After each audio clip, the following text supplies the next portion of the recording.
The Boldly Now Show. Burning desire. Big ideas. Bold action.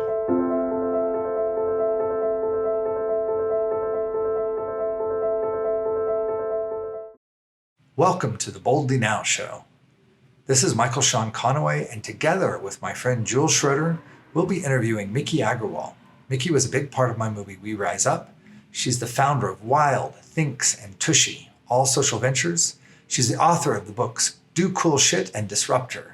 Miki's been recognized by the World Economic Forum as a young global leader, by Fast Company as one of the most creative people, and by Inc. magazine as one of the most impressive women entrepreneurs.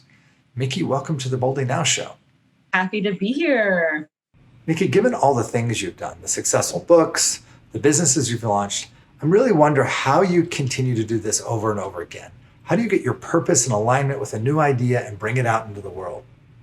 Yeah, thank you for that. I think for me, like the first thing I do is just ask myself 3 questions before I start any business, before I jump into any new project. And if those answers don't come back a resounding F yes, or it's really solving something for me, then I actually don't pursue it. Because we can have so many ideas, and so often we're like, oh my God, I have this idea, and I have that idea, I have this idea, I have that idea. Which one do I start? What do I even pursue? So the first thing I do is just like ask myself these 3 questions. So question number 1 is, what sucks in my world? It really has to start with me, something that really genuinely sucks in my world, having a pain point in my world. Question number 2 is, does it suck for a lot of people? If it just sucks for me, then I'm a diva and there's no business there. And the third question is, can I be passionate about this issue, cause, or community for a really long time? The saying goes, it takes 10 years to be an overnight success. It rings so true. Most of my companies are, many, many years old. And it feels like, oh my God, things just popped up out of nowhere. But we really started it, working on it, came up with the idea in 2005 and started working on it in 2011. And we didn't really have our big sort of hockey stick growth moment until 2015. And same thing with Tushy. People are like, oh my God, everyone's like, bidets are all the rage. And, when we, I started Tushy in 2014, and it's 2020. So it's been 6 years. And so it does take time. So question number 1, what sucks in my world? For me, having stomachache sucked in my world. I started my first gluten-free farm table pizza concept called Wild. So it started with me having a sucky tummy ache constantly. Does it suck for a lot of people? 1 in 5 Americans eat gluten-free. 1 in 5 Americans are lactose intolerant. It sucks for a lot of people. Going to be passionate about food and food issues for the rest of my life. The second business I started, Thinks. What sucks in my world? Having menstrual, like literally leaks constantly, just forgetting to change my tampons and pads. It was just like, every single month.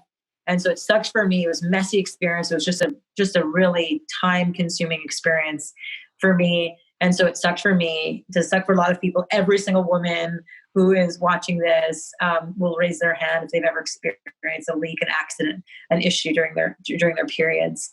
And so such a lot of people can be passionate about women's issues and really eliminating shame for women for the rest of my life. And then currently with Tushy, my current business, what sucks in my world, I first, in 2013, I was diagnosed with a very intense hyperthyroid condition. And that led me to pooping up to 8 times per day, which was so intense, and just rub my butt raw. Eventually had to take a shower every time I went to the bathroom. It was just really awful. And so my husband, my then boyfriend, now husband, Andrew, got me, a really crappy bidet product. And it completely changed my life. And I was like, oh my God, I need to make the best in class version of a bidet that easily clips onto your existing toilet, turns any toilet into a bidet in 10 minutes, washes your butt precisely without the need for wiping and scraping, and just a really clean experience, saving millions of trees, saving your health, hygiene, and money. And then of course we've helped to date 60,000 families gain access to clean toilets. And so, it sucked in my world. It sucks for a lot of people who have lots of GI issues, urinary tract infections, chronic, fissures or hemorrhoids or gut or pregnant, post-pregnant, all kinds of things. And can I be passionate about the global crisis, saving the planet for the rest of my life. So this is why I started these businesses. Yeah. I love that. Miki, I was actually in San Diego like a few weeks ago, and someone had a tushy on their toe, and we were preparing for the Pathway to Purpose Challenge. I was like, there it is. It was my first time experience of it in real life, and it was awesome. I did use it the whole time I stayed at my friend's house. And, and one of the things that I love about you, and particularly even what you've just shared, not only with those 3 steps, but these are all businesses in seemingly taboo industries. You even go to your website and it's like Miki eats, Miki poops, Miki bleeds, Miki writes, Miki speaks, Miki disrupts. And so, I think so much of us, when we're in this concept of accessing our burning desire, there's a degree of permission that needs to become online. And if you think about all of the companies, historically menstrual, pooping, things like that we shouldn't talk about. But if that is where that desire accesses, I think it's so important to have that space to be willing, for our listeners that are tuning in, there might be something that you have a desire in and you're like, can I really do that? Is that really supposed to be my desire? Is that okay? And so I'm just curious, if you could speak to permission a little bit, and if there was anything you had to overcome, or for the people tuning in right now that maybe are in, the edges of pushing those boundaries of disruption, how they can step into that and how you've been able to do that in these various companies. Yeah. I think it's really, it starts with what you just said, questioning everything and giving yourself the permission to question. And I think we all kind of just say, well, this is just the way it is. This is just clocking in, clocking out for work. I wake up at this hour and I go to bed this hour time. I accept time as true. I accept money as a true exchange of it. That means something. We've just agreed to the constructs that we live in. And if we just kind of pull back the curtain and just actually remove that and say, wait a minute, all of this is made up. Taxes are made up. Our roads are made up. Our systems are made. Judicial systems are made up. The fact that we have these borders that we walk on, and we have these little things called passports that prevent us from going across imaginary lines, that we've agreed to mean something. These are all just complete illusions in society that we just all agree to and accepted. So I think if we all just start by saying, wait a minute, like I can invent a new possibility in the world. I can make this better. I can change the way people think about things that are accepted in society. And by the way, society is simply people, made up of people who are no different than any of us, except for set hundreds of years ago by people. And so if we're just saying like, I'm too scared to go against society, AKA people just like you, then what are we doing here? So I think it just starts by just questioning it and saying, wait, I'm just as much as somebody as the society that was created by people are somebody's. And just saying like, I'm going to speak up. I'm going to do something. I'm going to put one foot forward. And I think a lot of times right now, people love to just talk and share and say like, this is what I want to do. And I have this idea. And then they just kind of not follow through. And I think this time is really fascinating because, during COVID, everything, all of a sudden, 2020, March of 2020, things just slowed down. And in that place of slowing down, we can really just sit and ask ourselves deeper questions. And ask us, and with not so many people around distracting us, and say like, what do I care about? What am I interested in solving? What pain points do I actually have that I just kind of shoved under a rug? What are things that I've always in my head questioned but never really did anything about it? It's the time is now, which is why disruption is such an important and necessary word today. Because we are living in a complete time of disruption where from disruption, possibility is there. So step one is to accept that everything's an illusion. And then step two is to say, okay, like I'm as much as somebody as anybody. I'm going to challenge this thing that I don't believe to be necessarily true. And then the third thing is to start to invent and start to come up with and dream and imagine and create. And we are all creatives. We are all born creatives. And it's just, again, acknowledging that side and giving ourselves a space, which we have now, to get creative and come up with solutions. Really, really beautiful, because we talk a lot about, at Boldly Now, talk about imagination and the future, how they're so keenly related. And, I know you're a mom now, and you're with a small being that's like an imagination machine. If you look at children, you're like, oh my goodness, we're wired for imagination. In fact, that's how we create all of reality anyway. But slowly we start building these walls around what we can imagine, what becomes a possible space. And it's just a false construct. We can really imagine anything that we just dare to spend the time and do so.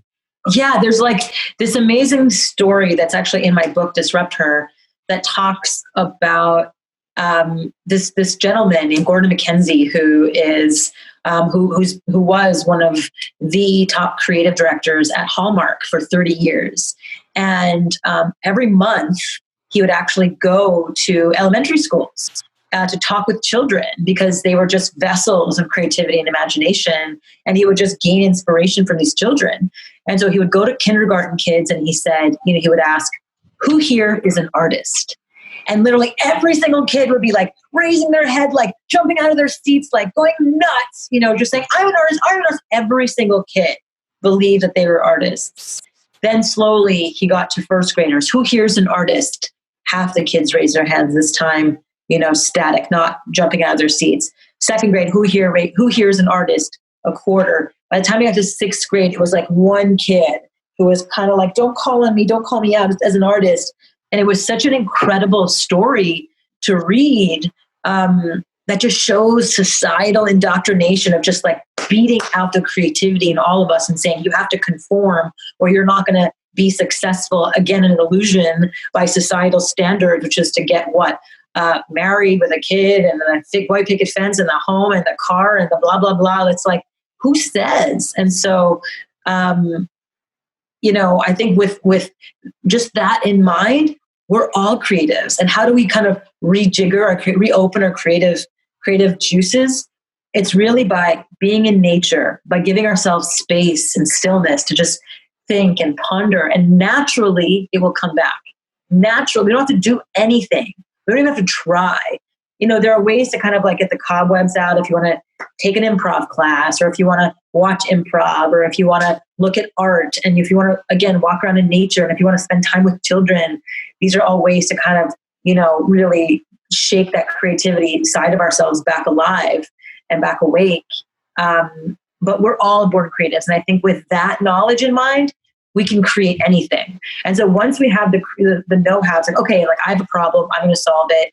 I'm now going to start to dream like what the solution could be. I mean, you think about sci-fi. Sci-fi is all just imagined reality, which then oftentimes comes true because people just come up with stuff. They're like, oh, that's a great idea. Let's just make it. And so it's the same thing. It's like, oh, wouldn't it be great if I had this product? Wouldn't it be great if my next invention I'm working on is called Hero Diapers, and I'm in process of the invention, the patents, and all of that. And basically, what it is a diaper that like the big thought was, oh my God, when a baby poops into a diaper, that baby poop is considered like the most fertile, fertilizer.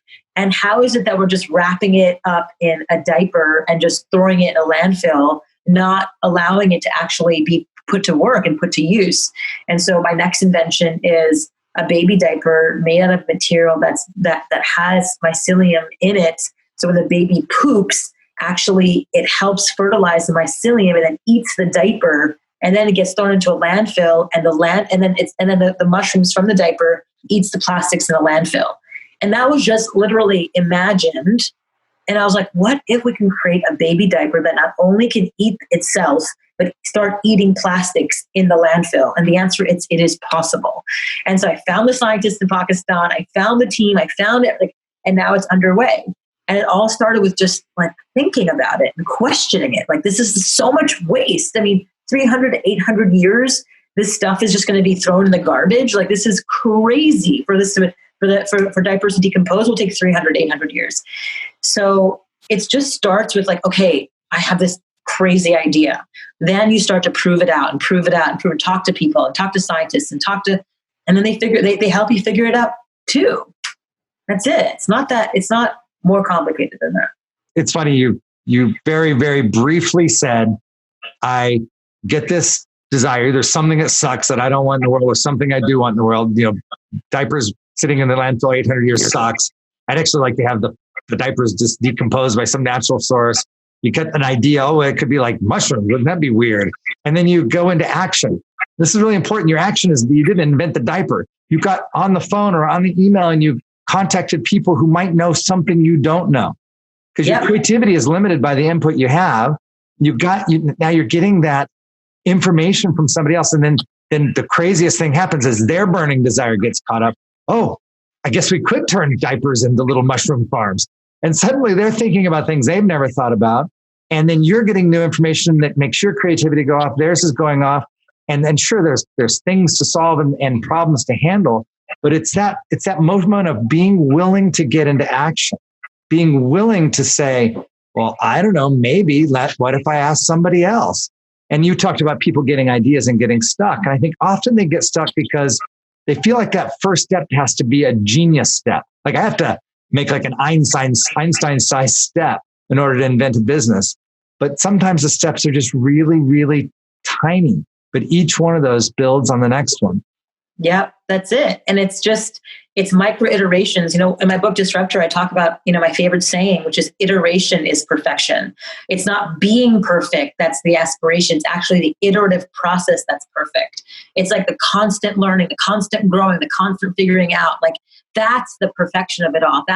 It's the journey, not the destination. Like we always talk about that, but that's really the truth, because it's like, when you get there, it's like, I had the acquisition. Like oftentimes people whose companies get acquired, they go into a depression, right? Because they're no longer in the game, or they're no longer making improvements, or now starting from scratch, which is great. You're starting something new. But like in the moment of the sale, you think it would be like a euphoric moment, but it's really just a time of like, wow, like this official game is over for me. And I have to actually mourn this. And so it's like, it's really, really understanding the iterative process and appreciating that, like the journey. It's really, as corny and as it sounds, like it truly is about the journey of getting there, not about the destination. So good. And, I know in leveraging all these ideas, you're really, assembling and activating tribe and community. And part of the intention of this challenge was to really, what does it take to generate a thriving future that doesn't just extend beyond, this year, like you were saying, it's like, I started that in 2014. It's now 2020. It's like, what about those 6 years that, no one really saw? And I think, for those that are tuning in, it's like, how do you start assembling and activating your burning desire and then getting in conversation and relationship with community such that it then allows those big ideas to really seed? And curious if you have any thoughts about that, because, all of these concepts, even like the one you just shared, they're big ideas that do require lots of people to make them happen. And I find sometimes those big ideas can feel so daunting on your own, but even just being in dialogue helps let that snowball start to ripple sometimes. So yeah, curious if you have any thoughts about that. And for those, that are starting to, put words or even, begin to enroll others in their ideas, how you found it effective to start sharing stuff, especially from the get-go. Yeah, I think a lot of people are just afraid to share their ideas because they don't want someone to steal them. Like right now, I've literally shared, on Facebook to everyone here watching that this is the next project I'm working on. And, no one's going to do it like me. No one's going to do it in the way that I'm going to do it. And so if people are like afraid, then they actually, a lot of people rather just would support you. Oh my God, talk to this person or talk to that person, or I have an idea for you. People aren't going to be like, I'm going to steal your idea. And I think that's a really big thing that people have to get over, is to not worry about people stealing people's ideas.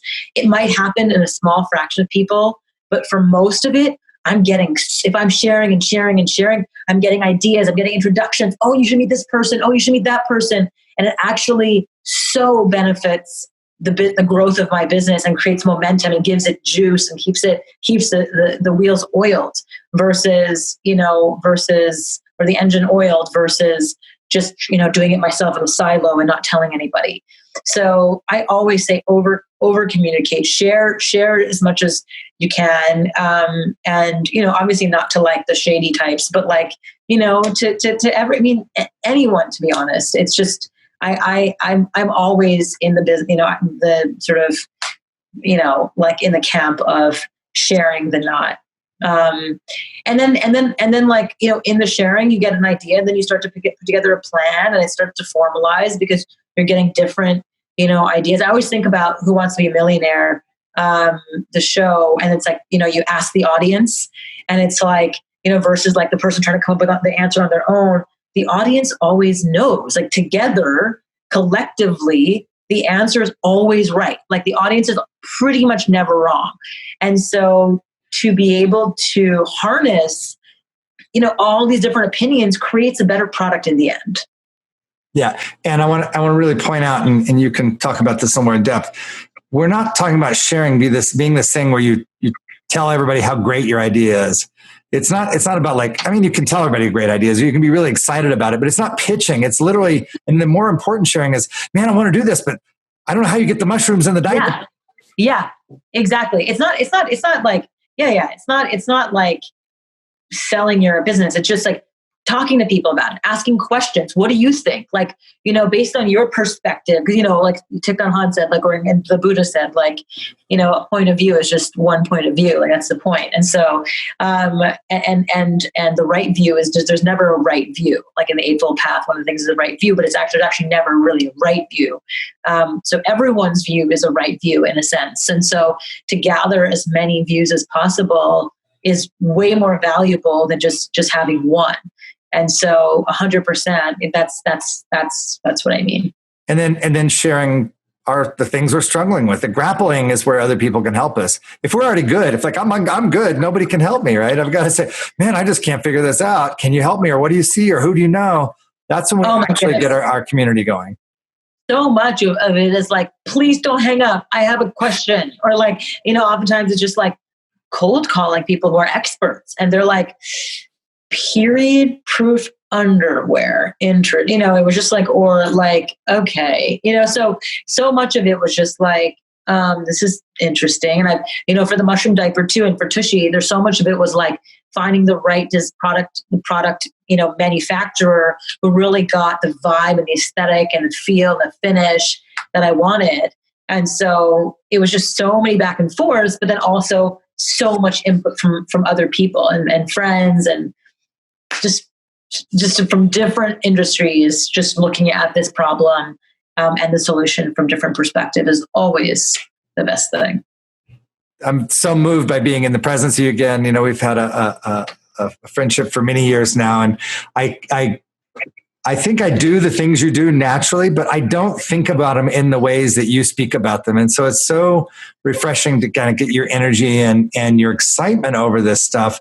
And I think the thing that's missing for a lot of people is that they see that out there, like, oh, Miki's good at that. And I don't know if I could be good at that, but I think the passion and the excitement is really key. And so, how do you keep that going? How do you keep that alive? I mean, I think passion's innate. You can't fake it. I think people who are just starting companies to sell them are just never going to do well because they're just doing it to make money. And there's no passion behind it. It's the wrong kind of passion. And it just doesn't last. It's just fleeting, versus like a real desire to solve a problem, which is why I think it's so important to start with solving a problem for yourself.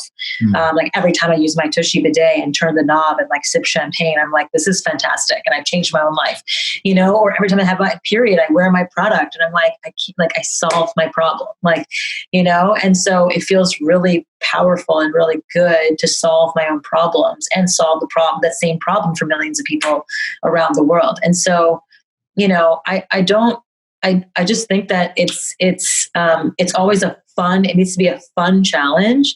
And I don't know anything about anything ever. I think passion builds believers. I do say that in my book, Do Cool Shit and in Disruptor, where passion builds believers. Like if you're excited about something and you're like bright-eyed and bushy-tailed about something, people will just want to help, and I just don't think that if you're like, hey, so I have an idea and I don't know, it's like kind of cool. Like people are just like, yeah, I'm busy, versus like, oh my God. Okay. So here's the thing. Can I stand up and tell you because I'm so excited about it? Like, there's a level of just like, people just want to like support people who are just in it and into something and passionate about something, because it gives them juice for life and it brings passion back for them. And I don't think it's something that can be manufactured. It just can't. It's like it has to come from your dantian, from your power source, from your,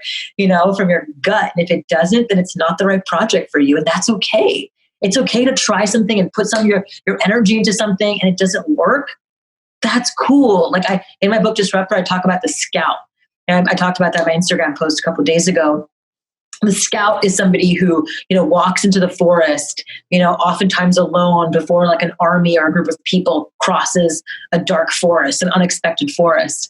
And, that scout is often alone and they have to kind of figure out the path to the other side. And sometimes they run into a ravine. Sometimes they run into a fallen tree. Sometimes they run into a rabid bear chasing them. Sometimes they run into all kinds of things. And do those scouts call themselves failures? And do they think that it's, like a bad thing? No, they just turn around and they go a different direction and try it again. And they're like, oh, wow, I saw some really cool things on the way of seeing that dead end, but that's cool. Like I learned. And so if we, it's like the biggest fears that prevent people from starting are fear of failure and fear of looking bad, and it's like, if people just stop giving a shit about failing, and that's again an illusion, and looking bad to who, I don't even know. It just becomes an adventure of, I in my book Disruptive, I talk about replacing the word failure altogether with revelation. Like what has been revealed to me? Like what has been revealed to me in this experience? Like nothing I've ever done has been a failure. Everything, like whether they've been like, like ups and downs in business and career, whatever, but none of it has been a failure. All of it has been revelatory for me. So, which keeps making me more who I am today. So if we just, again, approach those things from that lens, the other statement I love giving is a sentence around fear, which is, fear to me isn't the absence of fear. It's taking action in the face of fear. Fear is normal. It's part of human life. We have an amygdala for a reason to help us, protect ourselves against things attacking us. And it's our fight or flight mechanism. It's innate in all creatures. And so it's not about like being afraid, but it's being willing to take action in the face of it. And that's inspiring and that's cool. Yeah, I just want to sum up a few things that you've said today. First of all, we have to have the imagination of a child, and it's innate. We're all creatives. Let's make sure everybody gets that. Everybody's a creative. Do not feel that you can't imagine something. You can. Second, play the game like a scout. Go out there. Get out there, run into the bears and the fallen down trunk, leaf trees or holes or whatever it is. There's no path there. You got to go through the forest. There's no path. And just go through the forest. And many times scouts actually find the way through.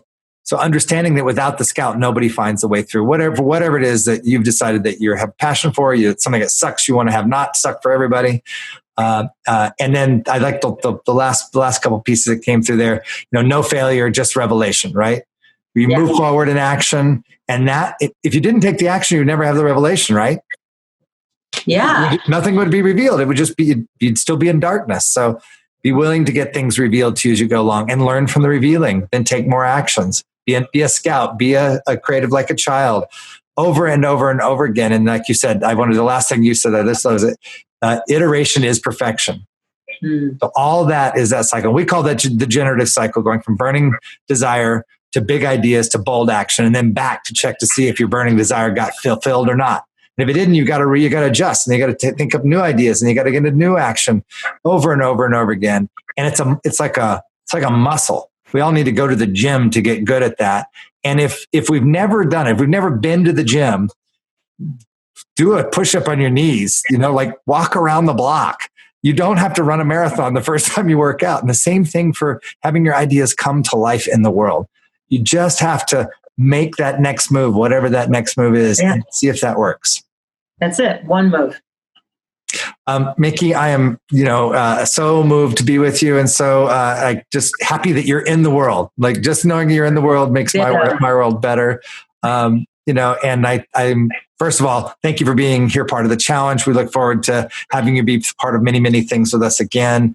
And also, we just also look forward to continuing to follow your story and see what you invent next and see what bright life you bring to the world. Well, thank you so much for having me. I'm so honored. Thank you so much. Have an amazing afternoon. Thank you. You too. The Boldly Now Show, igniting the world of burning desire, big ideas, and bold action.